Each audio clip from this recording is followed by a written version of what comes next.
ప్రేక్షకులందరికీ నమస్కారం. ప్రస్తుతం మనతో పాటు శ్రీ మాతంగి రాజశ్యామల ట్రస్ట్ వ్యవస్థాపకులు మహాబగల్ అఘోర తంత్రి బ్రహ్మశ్రీ నిశాంత్ శర్మ గారు మనతో ఉన్నారు. గురుగారితో మాట్లాడేద్దాం. నమస్కారం గురుగారు. మహాదేవ. గురుగారు, జూన్ మాసంలో కుంభరాశి వారి పరిస్థితి ఎలా ఉండిపోతుంది? ప్రస్తుతానికి గ్రహస్థితి ఎలా ఉంది? ఎలాంటి జాగ్రత్తలు రెమెడీస్ అవసరం అంటారు ఈ రాశి వాళ్ళకి గురుగారు ఈ నెల? ఈ రాశి వారికి, కుంభరాశి వారికి ఈ నెల అత్యంత అద్భుతంగా ఉందండి. అనుకూలమైన పనులు సక్రమంగా సాగుతూ ఉంటాయి.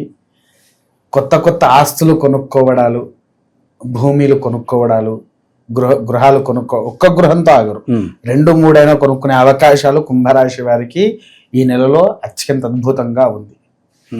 రెండవది వచ్చేసేసి ఏంటి అని అంటే, కొత్త కొత్త మిత్రుల పరిచయాల వల్ల వారి జీవితాల్లో తెలియని మార్పులు వస్తూ ఉంటాయి. ఓకే. కొత్త కొత్త మిత్రుల వల్ల వాళ్ళ యొక్క జీవితాల్లో మంచి మార్పులు వస్తాయి. అంటే పూర్వంలో మామూలుగా ఉండేవారికి ఇప్పుడు స్థిరత్వం అంటే ఏంటి అనేది అర్థమయ్యే ఏకైక మాసం ఇది. ఈ మాసంలో వారికి సకల విజయాన్ని కూడా అందింపజేస్తూ ఉంటుంది. ఇంకొకటి కూడా ఏంటి అని అంటే, ఈ యొక్క మాసంలో, జూన్ మాసంలో కుంభరాశి వారికి కొద్దిగా అనారోగ్య పాలయ్యేది కంపల్సరిగా ఉంది. అనారోగ్యం అంటే అది ఎటువైపు అనేది కూడా చెప్పడం కష్టమే. కాకపోతే ఒక్కటేంటి అని అంటే, అనారోగ్యంగా వీరికి ఎక్కువగా ఏం వస్తుంది అనేటువంటిది విషయానికి వస్తే, వెదర్ పడకపోవడం, వెదరు అనుకూలంగా వారికి ఉండదు. జలుబు, దగ్గు, గొంతులో నొప్పి, ఛాతిలో నొప్పి అటువంటి మాటి బాగా వస్తూ ఉంటాయి. అవి బాగా ఎక్కువగా ఉంటాయి కాబట్టి అదొక్కటి చూసుకుంటే నడుస్తూ ఉంటుంది. విద్యార్థులు మాత్రము కొద్దిగా మందగస్తులు అవుతారు. ఓకే. అంటే వారికి అనుకూలమైనటువంటి చదువు రాదు. పిల్లవాడికి ప్రతిరోజు ఉదయం పూట సరస్వతీ లేహ్యం తినిపించడం వల్ల వాడికి కాస్త మందబుద్ధి తగ్గి ఇంకా పెరుగుతూ ఉంటుంది. మళ్ళీ ఈ యొక్క నక్షత్రం, ఈ రాశుల్లో ఉండే కుంభరాశి వారి యొక్క పిల్లలకు కూడా వారి యొక్క పిల్లల మెడలో మరకత గణపతి కానివ్వండి, పగడ గణపతి కానివ్వండి లాకెట్స్ దొరుకుతాయి. అవి తెప్పించి లాకెట్స్ తయారు చేపించి పిల్లవాడి మెడలో కట్టించండి. సక్రమమైనటువంటి చదువులో ఉంటారు. ఇంకొకటి కూడా ఏంటి అని అంటే, ఇక్కడ కూడా పిల్లలు వ్యసనాలకు అలవాటయ్యే అవకాశము 100కు 1000% కనిపిస్తున్నది. పిల్లలు కూడా ఇందులో వ్యసన పరులు అవుతారు. అది చూసుకోండి. దానివల్ల మీ పిల్లల్ని కాపాడుకోండి. అదొకటి. తర్వాత సైనిక రంగంలో ఉండే ప్రతి ఒక్కరు కూడా విజయాన్ని సాధిస్తారు. వారు అనుకున్న విజయాన్ని పొందుతారు. రాజకీయంలో ఉండేటువంటి వారికి కాస్త ఇటు పోవాలా అనేది అర్థం కాకుండా గోడ మీద పిల్లిలాగా పాపం వ్యవహరిస్తూ ఉంటారు. ఏమి చెయ్యాలా ఏంటిదా అనేటువంటిది అర్థం కాకుండా, అంతే తప్ప వేరే ఏమీ లేదు.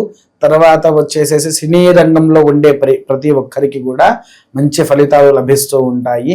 కాకపోతే ఏంటి అని అంటే, సినీ రంగంలో ఉండే వారికి కొద్దిగా ఆర్థిక నష్టం కొద్దిగా జరుగుద్ది, అంతే తప్ప వేరే ఏమీ లేదు.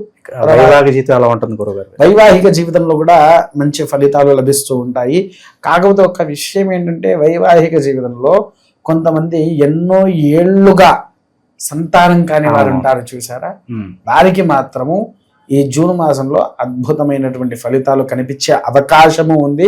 ఒక్కసారి వారి యొక్క పుట్టిన జాతక డేటు టైం ఏదన్నా ఉంటే మాలాంటి గురువులను సంప్రదిస్తే దానికి సంబంధించినటువంటి వివరణ అయితే క్లారిటీ ఇవ్వగలుగుతాము. సంతాన విషయంలో మంచి ఫలితం ఉంది. ఎన్నో సంవత్సరాల నుంచి వివాహం కాని వారికి కూడా మంచి ఫలితాన్ని కనిపించేటువంటి మాసము అని కూడా చెప్పవచ్చు. ప్రేమికులు కూడా తెలవకుండా కూడా వెళ్ళిపోయి వివాహం ఆచరించే అవకాశము ఈ జూన్ మాసంలో ఎక్కువగా ఉంది. అది కలిసి వస్తుందంటారా? అలా వెళ్ళిపోయి చేసుకున్నా కూడా కలిసి వచ్చేస్తుందండి, వారికి కలిసి వస్తుంది.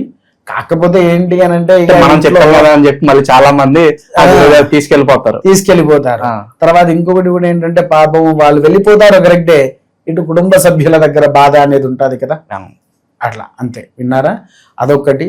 తర్వాత వచ్చేసేసి ఆరోగ్యపరంగా చూసుకుంటే అన్ని రకాలుగా సరిపోతుంది. సో కోర్టు కేసుల్లో కూడా విజయం పొందే అవకాశం కనిపిస్తుంది గురుగారు. మధ్యతరంగా అంటే కొన్ని ఒక వ్యక్తికి పేరు మీద 3-4 కేసులు ఉన్నాయనుకోండి, అందులో 1-2 గెలుస్తారు, మిగిలినవి పెండింగ్ లో ఉంటాయి. అన్నిట్లలో గెలవరు. ఒక్కటే కేసు ఉన్న వాళ్ళైతే గెలిచే అవకాశాలు ఉన్నాయి. పెట్టుబడిదారులకి ఏమన్నా సూచన ఉందా? పెట్టుబడిదారుల వారు పెట్టుకోవచ్చండి. కాకపోతే ఏంటి అని అంటే ఎక్కువగా కాకుండా ఎంత మోతాదులో పెట్టుకుంటే నేను విజయం సాధిస్తా అనేది గ్రహించి మాత్రమే పెట్టాలి. పొరపాటున ఎక్కువ పెడితే అది మీ చేతికి వచ్చే అవకాశం అయితే లేదు. ఓకే, విదేశాల్లో వ్యాపారాలు చదువులు కలిసి వచ్చే అంశం అంటారు గురుగారు. సంతోషంగా హ్యాపీగా పెట్టుకోవచ్చు, దాంట్లో ఎటువంటి నష్టము జరిగేది లేదు. హ్యాపీగా పెట్టుకోవచ్చు, మంచి ఫలితాలు కూడా మనకు కనిపిస్తూ ఉంటాయి. అత్యధిక లాభాలు కూడా విదేశీ వాళ్ళలో కనిపిస్తుంది. గురుగారు, వీళ్ళు ఏళ్ళనాటి శని చివరి దశకు వచ్చేసారు కాబట్టి చాలా వరకు రిలీఫ్ అని చెప్పుకోవచ్చు వీళ్ళకి. లేదండి, 7 ఏళ్ళ నాటి శనివారికి లాస్ట్ చివరి దశ ఏంటి అని అంటే 1 నెల బాగుంటే 6 నెలలు నిద్రపోతుంది. ఓకే, విన్నారా?